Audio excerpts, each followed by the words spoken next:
హైడ్రా విషయానికి వస్తే తెలంగాణలో మరి దూకుడుగా వెళ్తుంది. మనందరికీ తెలిసిందే. మూసీ నది సుందరీకరణ ప్రక్రియలో భాగంలో అక్కడ కూడా ఇండ్లు కూల్చేయడానికి కొన్ని కూల్చేసింది, ఇంకొన్ని కూల్చేయడానికి సిద్ధంగా ఉంది. అయితే నిన్న మోదీ గారు మాట్లాడారు ఈ హైడ్రా పైన. హైడ్రా అనేది కేవలం ఒక డైవర్షన్ పాలిటిక్స్ చేయడానికి క్రియేట్ చేసింది. రుణమాఫీని అంటే వీళ్ళు ఇవ్వలేదు, సో దాన్ని తప్పించడానికి హైడ్రా అనేది కూడా తీసుకొస్తే ఫోకస్ మొత్తం దాని మీదనే ఉంటుంది, ఇది ఒక డైవర్షన్ పాలిటిక్స్ అని చెప్పేసి మోదీ గారు అయితే కామెంట్ చేస్తారు. మరి మీ కామెంట్ ఏంటి? ఏమో 100% ఉండొచ్చు. ఎందుకంటే ఇప్పుడు హైడ్రా సంస్థ అనేది ప్రతి ఒక్కరికి ఈక్వల్గా పనిచేయాలి.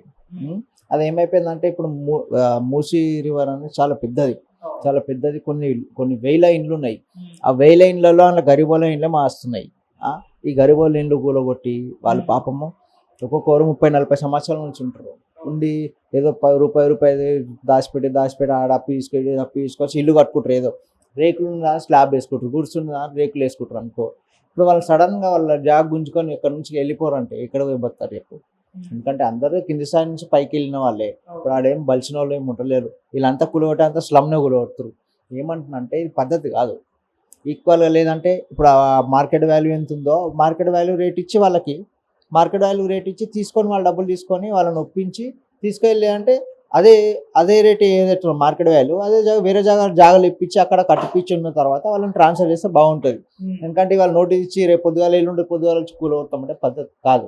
సో దీని పట్ల అంటే కాంగ్రెస్ లోనే భిన్నాభిప్రాయాలు అయితే వ్యక్తం అవుతున్నాయి. ఒకవైపు ఏమో దానం నాగేందర్ గారు పేదల ఇండ్లు కూల్చకండి, వెళ్ళి ఐమాక్స్లు కూల్చుకోండి అంటారు. మధు యాష్కి గారు కూల్చేసిన వాళ్ళ దగ్గరికి వెళ్ళి పరామర్శిస్తున్నారు. అంటే వాళ్ళ పార్టీ వాళ్ళే కదా కూల్చేసింది, అయినా కూడా వాళ్ళ దగ్గరికి వెళ్ళి పరామర్శించి మీకు నేను అండగా ఉంటాను అని చెప్పేసి అంటారు. మరోవైపు రేవంత్ రెడ్డి గారు ఏమో కూల్చుకుంటూ పోతున్నారు. అంటే వాళ్ళ మధ్య వాళ్ళకే భిన్నాభిప్రాయాలు ఉన్నాయి. ఒక స్టాండ్ మీద నిల్చోవట్లేదు. వాళ్ళ పార్టీ వాళ్ళేమో రేవంత్ రెడ్డి గారికి అగెన్స్ట్ గా మాట్లాడుతున్నారు, ఆయనేమో కూల్చేస్తున్నారు అంటున్నారు. ఏంటిది అసలు? అంటే అవునబ్బా, ఇప్పుడు ఏ లీడర్ అయినా ప్రజలు మంచిగా ఉండాలి అని కోరుకుంటారు కదా. ఎవరు చెడిపోవాలి, ఇల్లు కొట్టాలని తొక్కేయాలని ఎవరు కోరుకోరు కదా.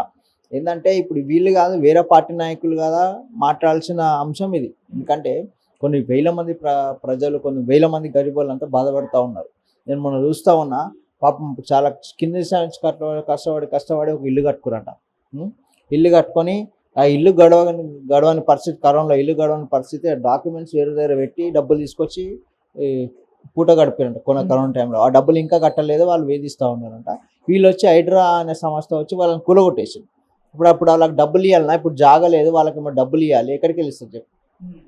ఇల్లు ఉంటేనేమో ఇల్లు అమ్మిస్తుంది, ఇప్పుడు ఇల్లు లేదు, ఇప్పుడు డబ్బులు ఇవ్వాలి, వాళ్ళకి జాగలేని ఇల్లుకి డబ్బు ఎక్కడికి వెళ్ళాలని వాళ్ళు అడుగుతూ ఉన్నారు.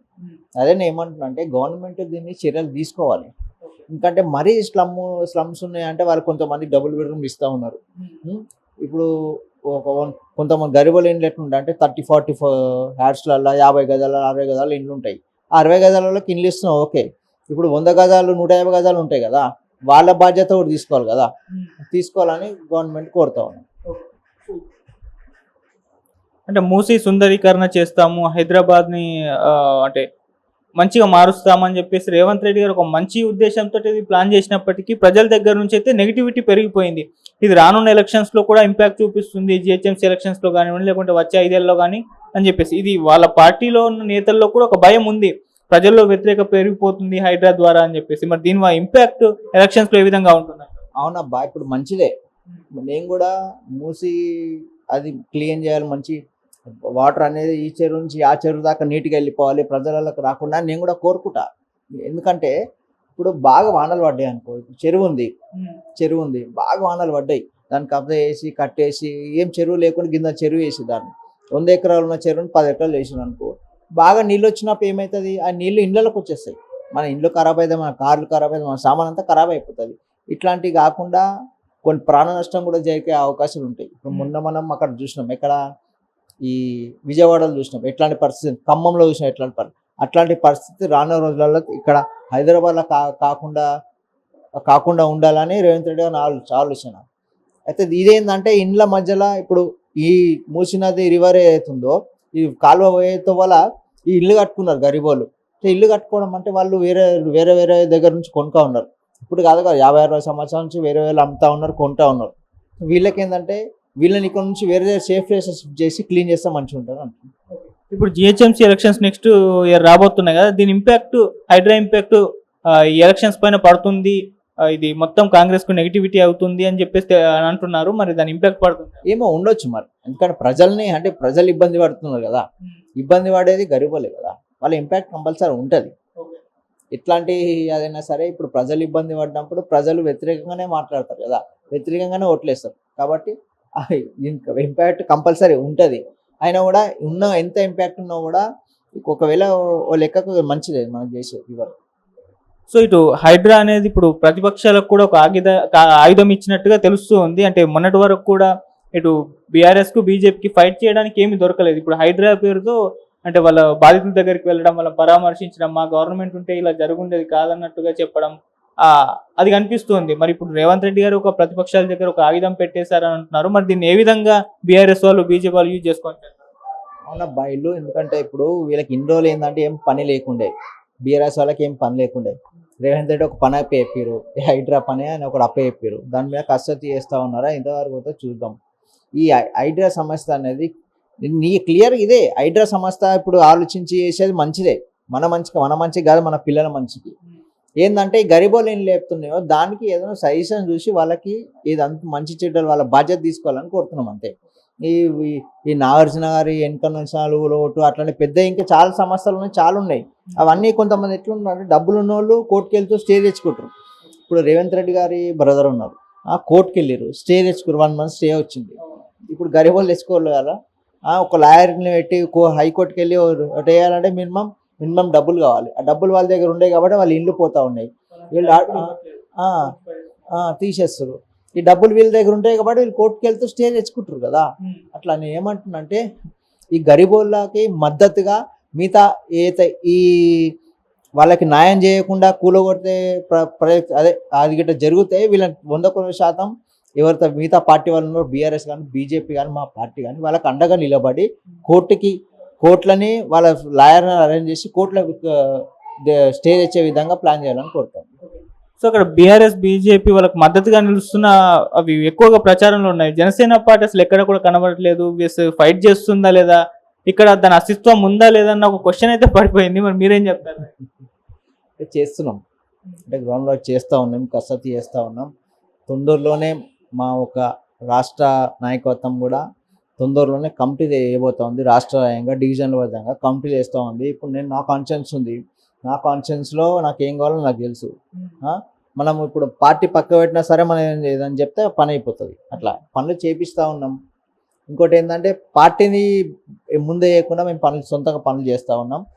100% అధినేత ఆదరించినప్పుడు 100% పార్టీ జెండా పట్టుకొని బయట తిరుగుతాం.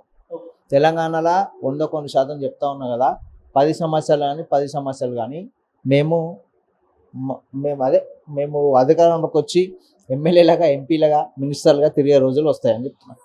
సో ఇప్పుడు రేవంత్ రెడ్డి గారు అయితే ఇవాళ మాట్లాడుతూ అసలు ఎవరు కూడా మూసిన సుందరీకరణ అడ్డుకునే ప్రయత్నం చేయరు, అడ్డుకోరు కూడా, మేము చేసే చూపిస్తామని చెప్పేసి ఆయన ఒక ఛాలెంజ్ లా విసిరారు. అటేమో మోదీ గారు దీన్ని ఈ విధంగా మాట్లాడారు. మనం మొదట అనుకుంటున్నట్టు ఇది జస్ట్ డైవర్షన్ పాలిటిక్స్ అని చెప్పేసి. మోదీ గారు రంగంలోకి దిగారు కాబట్టి దీన్ని ఏమన్నా ఆపే ప్రయత్నం ఏమన్నా చేస్తారా ఆయన? ఇప్పుడు ఇది ఒక యాక్ట్ ఉంది, యాక్ట్ ఏదో మొన్న ఈ జిహెచ్ఎంసీలో యాక్ట్ ఉందంట, 92 సంథింగ్ ఏదో యాక్ట్. అది కొంచెం ఏంటంటే ఇట్లాంటి చేయడానికి ఆ యాక్ట్ అనేది కొంచెం పనికి వస్తుంది. జిహెచ్ఎంసీ ఏం చేసిందంటే యాక్ట్ తీసుకొచ్చి, కొత్త జిహెచ్ తీసుకొచ్చి ఇంకా కొన్ని పవర్స్ ఇచ్చింది హైడ్రాకి ఇంకొంచెం ఫాస్ట్గా. ఇప్పుడు ఎవరు అడ్డవాడినా కూడా ఆగే ప్రసక్తి లేదని అంటే వెళ్ళని క్లీన్గా వెళ్తుంది కదా. ఇప్పుడు రేపు రోజు మన పిల్లలు ఇబ్బంది పడకుండా మనం బాధ్యత తీసుకోవాలి. కాబట్టి ఈ గరీబోళ్ళదే ఇప్పుడు మైనస్ మనకి. ఇప్పుడు పెద్ద పెద్ద బిల్డింగ్లు కొట్టకపోతే ఎవరిని పరగబడదు. ఇప్పుడు గరీబోని ఇల్లు కొడితేనే గరీబోడు అడుగుతుంది కదా, వాళ్ళకి ఏదైనా చేయమని అడుగుతాను గవర్నమెంట్ అంతే. సో ఇక్కడ చూసుకుంటే బీఆర్ఎస్ వాళ్ళు ఫైట్ చేస్తున్నారు. కేటీఆర్ గారు, హరీష్ రావు గారు వీళ్ళు కనిపిస్తున్నారు కానీ కేసీఆర్ గారు కనపడట్లేదు ఎందుకు అని చెప్పేసి. ఇవాళ గద్వాలలో కొంతమంది కంప్లైంట్ కూడా చేశారు. అంటే వాళ్ళు కాంగ్రెస్ వాళ్ళే పోలీసులకి, మా కేసీఆర్ మాకు కనబడట్లేదు, మరి ఎక్కడికి వెళ్ళారు ఒకసారి వెతికి పెట్టండి అని చెప్పేసి పోలీస్ స్టేషన్లో కంప్లైంట్ ఇస్తారు. ఎందుకు కేసీఆర్ గారు బయటకు రావడం లేదు? కేసీఆర్ గారు క్లియర్గా చెప్పినారు ఎప్పుడు ఎలక్షన్స్ టైంలో, మీరు నన్ను ఓడగొడితే కనుక నేను ఇమ్మనంగా ఇంట్లో వండుకుంటా బయటికి వెళ్ళాను. అదే పరిస్థితి అదే కొనసాగుతుందని అనుకుంటున్నాను.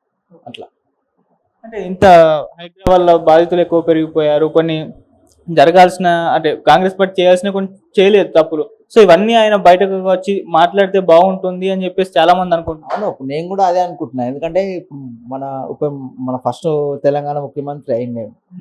ఆయన వచ్చి మాట్లాడితే కొంచెం బలం ప్రజలకి, గరీబులకు కొంచెం బలం దొరికినట్టు అయితే అని నేను అనుకుంటున్నాను. కానీ ఆయన మాట్లాడలేదంటే ఏదో మరి ఇక వాళ్ళకి ఏముందో, ఆయన మైండ్లో ఏమనుకుంటుందో తెలియదు. కానీ పద్ధతి కాదు అది.